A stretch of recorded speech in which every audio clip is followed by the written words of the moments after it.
Charitable gifting comes from the heart and the soul of the giver. Maximizing the gift comes from the timing and the way the recipient receives the gift. There is a mixture of things you have to consider in charitable giving to optimize being a better giver. That means efficient giver. Right? You want to pay attention to the timing, to the taxation, and to the investment nature that you're passing on. We're going to talk about the best way to give your assets, the best way to give your resources to your churches, your charities. We're going to talk about it on Consider This Program today. Well, good morning and welcome to Consider This Program. I'm your host, Joe Clark. And I'm Adam Harter. Happy to have you along. Hey, Adam is our Chief Investment Officer at the Financial Enhancement Group. He's a CFA and he's one of my partners, and just always happy to have him along inside of the show. It's interesting to get the different perspectives. I come from a big picture strategic planning, the vision of where we are in the Financial Enhancement Group. As one of the co-founders almost 24 years ago now. We're getting ready to celebrate our 25th anniversary next year. And looking at that part. And fortunately, we have the people in the world like Adam who are much more into the details, into the sticks of building the portfolios and how the managing works. And that's really why we have an allocation team and a planning team. And we all work together with the CPAs and the attorneys that we have to best serve the families that we're able to take care of. One of our favorite things, especially talking around Christmas, is charitable giving and understanding what's going on. I said in the introduction that it really is based on a few things. It's a combination of the investment planning, the tax planning, and the timing of the gift. So here we are getting ready to go into the end of the year. All charitable gifts have to be made based on two dates. Adam, I'm going to put you on the spot because nobody ever gets this right. Because I have a sick nature, I guess, a sick sense of humor. What are the two dates that gifting matter about? Well, certainly December 31st. December 31st is the one that I won't even tell you everybody gets that. But December 31st, when the tax year ends, your gifting is done. It is also done when you can't fog a mirror. When you die, you cannot make charitable gifts after you're gone that influence your 1040. Right? And you would be amazed the number of people who say, well, Dad had intended or Grandpa meant to, right? And you can still take out required minimum distributions when you're dead because it's all about the IRS, right? But you cannot, that next check, you cannot write to the church if you're gone. Now, if you're still married, obviously your surviving spouse can still write the check because they're able to do that. That's the last year you're going to be able to file that 1040. But charitable gifting, when it comes to timing, the one that you will know about is December 31st. The one your heirs will have to contend with is when you're no longer here, God has called you home. So those are the two things on timing. I'll give you the investment planning side. What if I know, and one of the things we have in our trademarked process, the family focus process, is we help people develop a financial vision, right? And I'll give you a spread on that, and then I really will let you talk. I'll give you a spread on that. One of my missionaries says at 65, he wants to spend more money on other people than himself, right? And then one of my doc's wives says at 92, she doesn't want to be a bag lady, right? Those are probably the two largest spreads.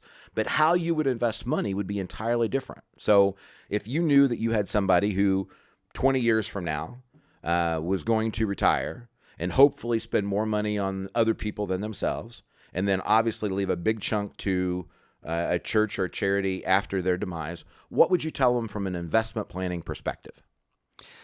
Well, certainly they've got a long lifespan if they're that far away from retirement. And I'll borrow this phrase from Grant, and that is not just a plan to retirement, not planning to the point where he's going to start giving more to charity than to himself. He's got to plan through it.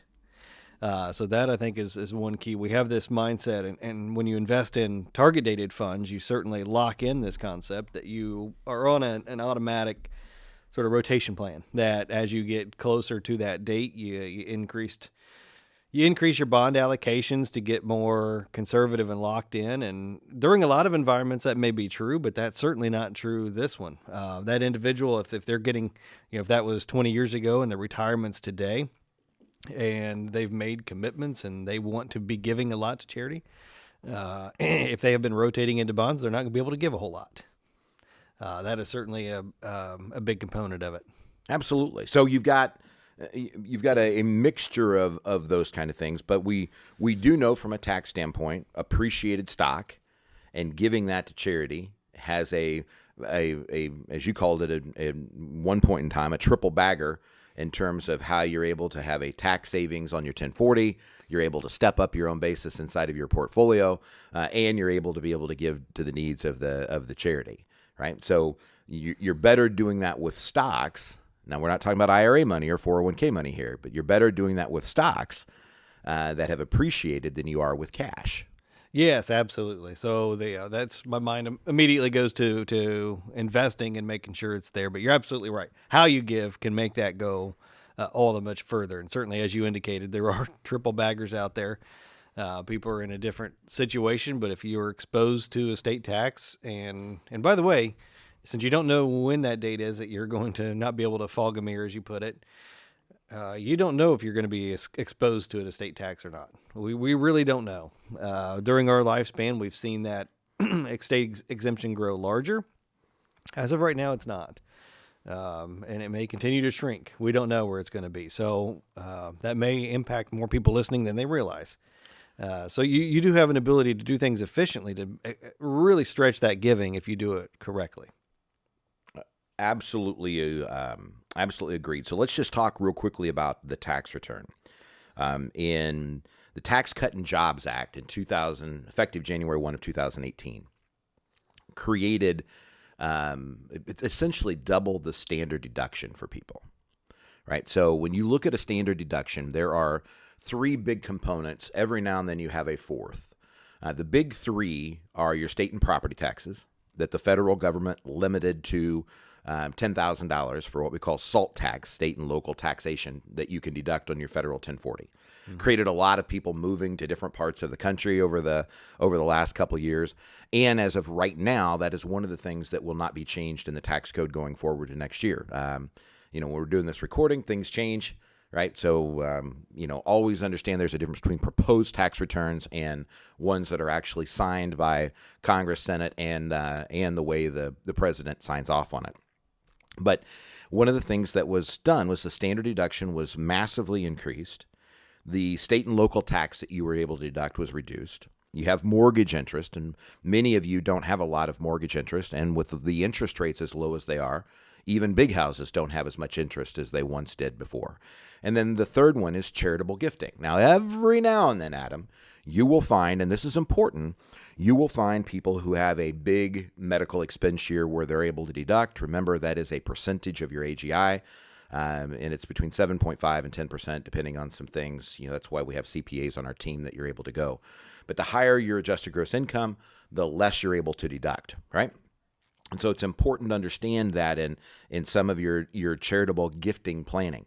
Many people who were able to deduct because they were itemizing before now take the standard deduction and they don't get as big of a bang for it as they can. So we talk about doing the double stack on charitable gifting quite frequently. You want to walk people through that?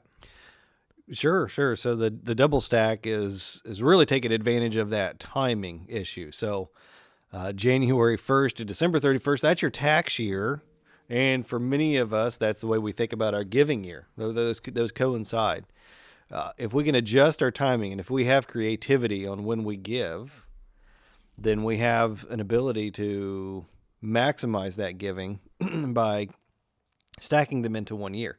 Rather than giving all in 1 year, it may be advantageous to pull them all and put it into 1 year so that you actually can use the deduction. So in year one, you may use your standard deduction. Don't give in that year. Then the following year, give both of those years combined so that you're actually getting a deduction.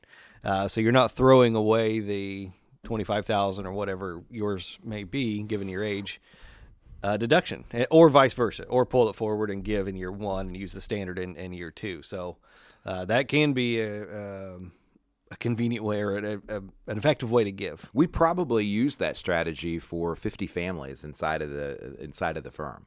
But it could be more. When somebody is to the age of required minimum distributions, it's not as necessary as it once was. So if you're over 72, we don't use it as often. But for people that are under that are charitably inclined, it is a strategy we use quite a bit. People will say, you go see your CPA and they'll say, well, Adam, you and Andrea had $30,000 of tax deductions, right? Well, no, because you get 24/4, right? You got $5,600 of deductions because the 24/4 was for free.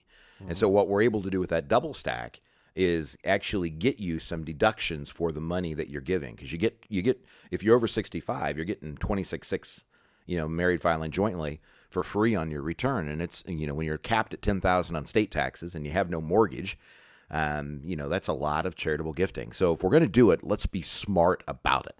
And that really is where that next steps meeting comes into play. If you get your stuff put together, you call 800-928-4001. You go to our website at yourlifeafterwork.com and you get signed up for that complimentary next steps meeting. One of our advisors will sit down with you and go through things that you're going to want to consider today, things you're going to want to consider in your future. And if we choose to partner together, not everybody's right for FEG, and I totally get that. But if we choose to partner together, we're going to actually put into writing for you what FEG will do to help satisfy those things we talked about for today and the future. It's called a next steps meeting. Again, you can call Brittany at 800-928-4001 or just go to our website at yourlifeafterwork.com to get signed up for it. We really do value the opportunity to be able to share the ideas and thoughts. yourlifeafterwork.com.